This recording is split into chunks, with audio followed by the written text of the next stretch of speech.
ఫేజ్లో అందరికి వందనాలు.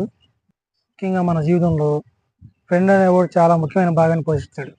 ఎందుకంటే మనం చెడిపోవడానికి కానీ బాగుపడటానికి కానీ ఫ్రెండ్ అనేవాడు చాలా ఇంపార్టెంట్ రోల్ పోషిస్తాడు. ఎందుకంటే మనం చెడిపోవాలన్నా వాడే, బాగుపడాలన్నా వాడే.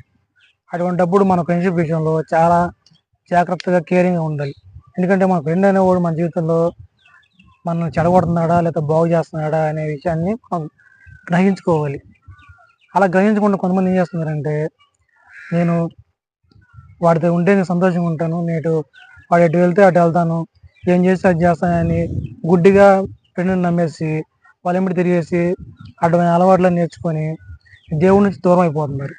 ప్రేయర్ చేసి మార్చుకోవాలనుకునే వాళ్ళు నాకు ఫోన్ చేసి మా అబ్బాయి ఇలా చెడిపోతున్నాడు, చెడు స్నేహాల వాళ్ళు చెడిపోతున్నాడు అని చెప్పేసి ప్రార్థన చేయమని చాలా బాగా వేడుకుంటున్నారు. అందుకోసం ఈ వాక్యం చెప్తున్నాను. ఎందుకంటే మనం ఫ్రెండ్ అనేవాడిని గుడ్డిగా నమ్మేసి వాడు చేసిన పనులన్నింటిలో తోడుగా ఉండి మనం కూడా ఇరుక్కుపోయి చెడిపోయి సైతాన్ వల్ల పడి జీవితాన్ని నాశనం చేసుకోవడం కంటే అటువంటి ఫ్రెండ్స్ని కట్ చేసేసి వాళ్ళకి దూరంగా ఉండి జీవితాలను బాగు చేసుకోవడం చాలా మేలుకరమైన విషయం.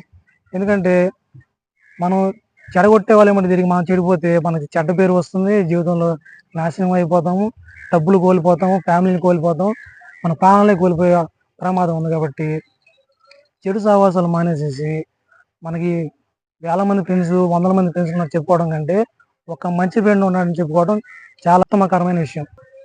మంచి వారితో సహవాసం చేసి ఒకళ్ళు ఇద్దరు మంచి స్నేహితులు కలిగి ఉండటం చాలా మేలు. అలా ఉంటారని కోరుకుంటూ ఈ వాక్య భాగాన్ని ముగిస్తున్నాను. ధన్యవాదాలు.